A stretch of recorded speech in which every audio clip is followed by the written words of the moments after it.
ओम शिव गोरक्ष गुरु गोरखनाथ मंदिर Ismailpur YouTube channel में आपका हार्दिक स्वागत है। आशा करता हूँ आप सभी स्वस्थ होंगे। आज की जो वीडियो होने वाली है वो होने वाली है कि आप एक दिन में आप कितने मंत्रों का जाप कर सकते हैं। अगर आप शंकर भगवान का के मंत्र का जाप करते हैं तो आप कृष्ण भगवान के मंत्र का जाप कर सकते हैं या नहीं कर सकते। अगर आप कृष्ण भगवान के मंत्र का जाप करते हैं तो आप माँ दुर्गा के मंत्र का जाप कर सकते हैं या नहीं कर सकते। तो एक दूसरे देवी देवता का मंत्र आप एक दिन में जाप कर सकते हैं या नहीं कर सकते। इन सभी प्रश्नों के उत्तर मैं आपको आज इस वीडियो के माध्यम से देने वाला हूं। तो कृपया वीडियो में बने रहें, अंत तक सुने ताकि एक एक चीज़ आपको बारीकी समझ में आए। और जो लोग हमारे इस चैनल पर नए हैं वो लोग हमारे इस चैनल को सब्सक्राइब कर दें, बेल आइकन के बटन को दबा दें ताकि आने वाली वीडियो आपको सबसे पहले प्राप्त हो। देखो भाई, यह जो प्रश्न है यह सभी लोगों के दिमाग में रहता है, मतलब मोस्टली 90% लोगों के दिमाग में रहता है कि क्या मैं एक दिन में इस देवी देवता का मंत्र उठा लूँ, इसका भी कर लूँ, इसका भी कर लूँ, इसका भी कर लूँ। वो अलग अलग देवी देवताओं के मंत्र करते हैं तो उनके दिमाग में यह प्रश्न होता है कि हमें इसका फल मिलेगा या नहीं मिलेगा। अलग अलग माला से करना चाहिए या फिर एक माला से करना चाहिए। तो उनके दिमाग में तमाम क्वेश्चन ऐसे रहते हैं जिनमें वो उलझे रहते हैं। तो देखो भाई, मैं सबसे पहले आपको समझा दूं कि ज़्यादा भी नहीं करना चाहिए। काफ़ी लोगों को मैंने देखा है कि वो एक दिन में काफ़ी सारे मंत्र कर लेते हैं। सुबह उठेंगे तो कुछ और मंत्र उठाएंगे, फिर उसके बाद जब पूजा करेंगे तब कुछ और मंत्र उठाएंगे, फिर दिन में कोई और मंत्र चलता रहता है, फिर शाम को कोई और मंत्र करते हैं, रात को फिर सोने से पहले कोई और मंत्र करते हैं। तो इतने सारे मंत्रों का जाप करना स्टार्टिंग में, शुरुआत में बहुत ही गलत होता है। जी हाँ, आप अगर शुरुआत में काफ़ी सारे मंत्रों का अगर आप जाप कर रहे हैं या कोई पाठ का भी कर रहे हैं कि आप कोई मंत्र भी कर रहे हैं, फिर साथ में कोई आप पाठ भी कर रहे हैं, चालीसा भी कर रहे हैं, कोई स्तोत्र भी पढ़ रहे हैं, तो वो ये सारी चीज़ें गलत है। आपको कोई भी फल नहीं मिलने वाला। अब जो मैं आपको कह रहा हूँ इस चीज़ को आप अच्छे से समझेंगे कि मैं ऐसा कह रहा हूँ तो क्यों कह रहा हूँ, क्या कारण है, इसको भी आपको समझना होगा। देखो भाई, मेरा मानना ये है कि हम सबके जो इष्ट होते हैं वो एक होते हैं। इष्ट का मतलब क्या होता है, काफ़ी लोगों को पता नहीं होता कि इष्ट कौन है। भाई, जो आपके सबसे प्रिय देवता है, किसी के दो भी हो सकते हैं, किसी का एक भी हो सकता है, वो आपके इष्ट होते हैं।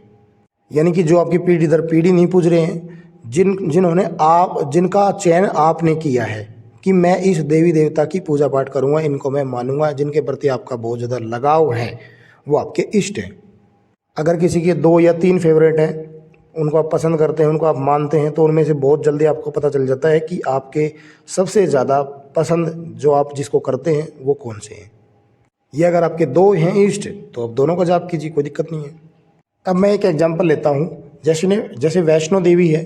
वैष्णो देवी ने पूरी जो उम्र है वो राम जी की सेवा की, राम जी की साधना की, और वो अवतार भी लेकर आई थी सिर्फ राम जी को जपने के लिए, राम जी की साधना के लिए, राम जी की पूजा करने के लिए। और एक वरदान की बात करें तो वरदान में वो आज भी वैष्णो देवी जागृत है, माता वैष्णवी जागृत है। इसलिए कहा भी गया है कि माता वैष्णवी, माता लक्ष्मी, माँ काली, ये तीनों देवियाँ आज भी जागृत हैं। जब तक माता वैष्णो देवी जागृत रहेगी, जब तक माता सरस्वती, माता काली और माता लक्ष्मी, ये तीनों विराजित रहेगी, जागृत रहेगी। और हनुमान जी को भी इनके साथ रहने का आदेश दिया गया, इसलिए हनुमान जी भी उनके साथ हमेशा साथ रहते हैं, क्योंकि हनुमान जी को श्री राम जी ने आज्ञा दी थी, उनको आदेश दिया था कि वो माँ वैष्णो देवी के साथ रहेंगे। तो हनुमान जी माता के हमेशा साथ रहते हैं। इसलिए जो लोग माता वैष्णो की पूजा करते हैं उनको हनुमान जी की शक्ति जो है वो ऑटोमेटिक प्राप्त हो जाती है, हनुमान जी के दूत प्राप्त हो जाते हैं। इसलिए अगर आप अपने इष्ट की ही पूजा करते हैं आजीवन, तो आपको बहुत सारे देवी देवताओं की कृपा आपको प्राप्त होती है, क्योंकि आपके जो इष्ट होंगे उनसे बहुत सारे देवी देवता कनेक्ट होते हैं, क्योंकि सारे देवता एक दूसरे से कनेक्ट हैं, और इसलिए वो सभी आपको प्राप्त हो सकते हैं अगर आप अपने इष्ट की ही पूजा पाठ करें, अगर आप अपने इष्ट को, यानी कि जो लॉजिक जो कहता है वो ये कहता है कि आप अपने इष्ट की भक्ति करें, साथ में आप भोलेनाथ की भी भक्ति करें। अगर आपके इष्ट भोलेनाथ हैं तो फिर तो बात ही अलग है, क्योंकि शिव की भक्ति के साथ आपको बहुत सारे अन्य देवी देवताओं की प्राप्ति हो सकती है।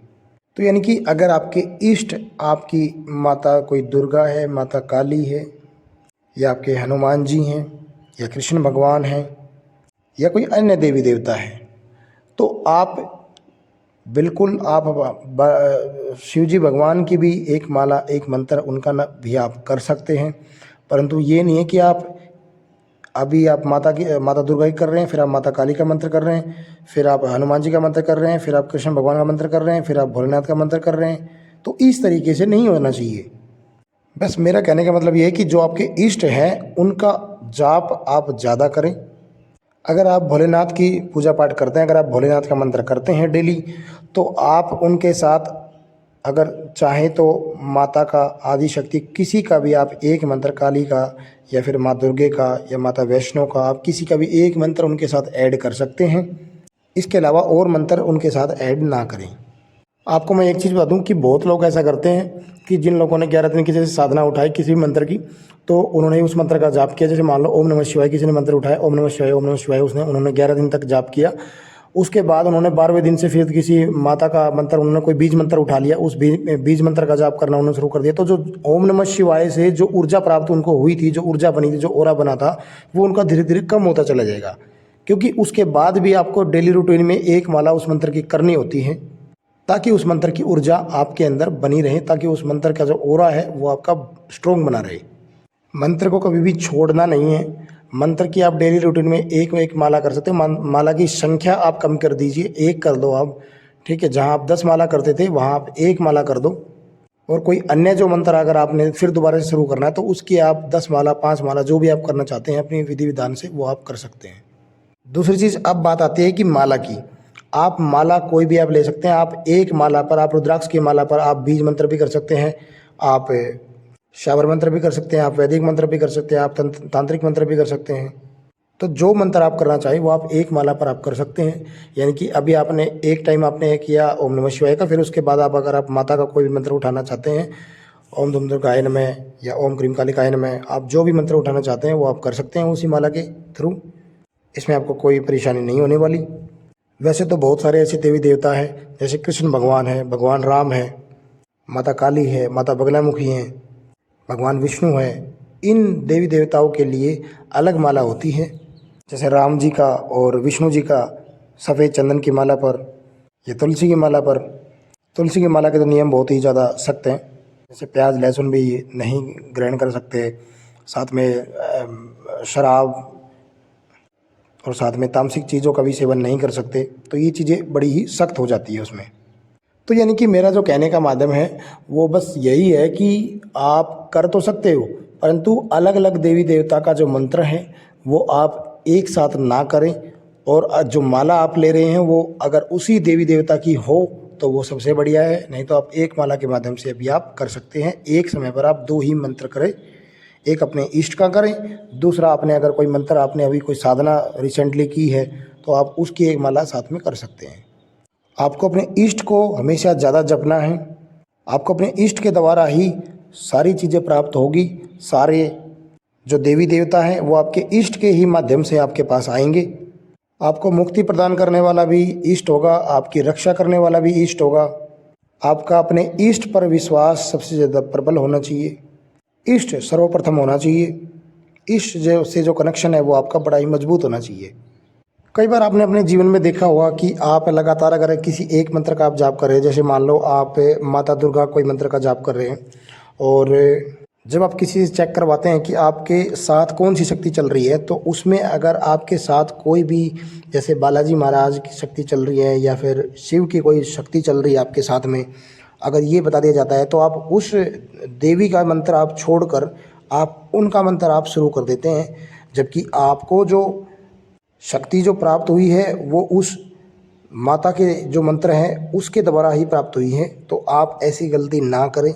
जिस मंत्र के द्वारा आपको जो शक्ति प्राप्त हो रही है आप उसी पर ही सबसे ज़्यादा जोर डालें, उसी को ही ज़्यादा जपें, उसी से ही आपको हर देवी देवता की प्राप्ति होने वाली है।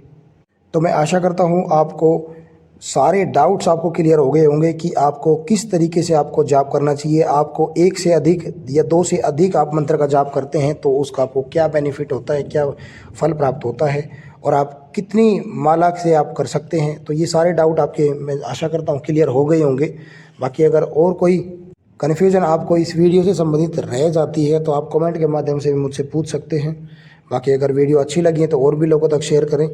बाकी हम मिलते हैं एक नई जानकारी के साथ, जब तक के लिए ओम शिव गोरक्ष, हर हर महादेव, हर हर महादेव।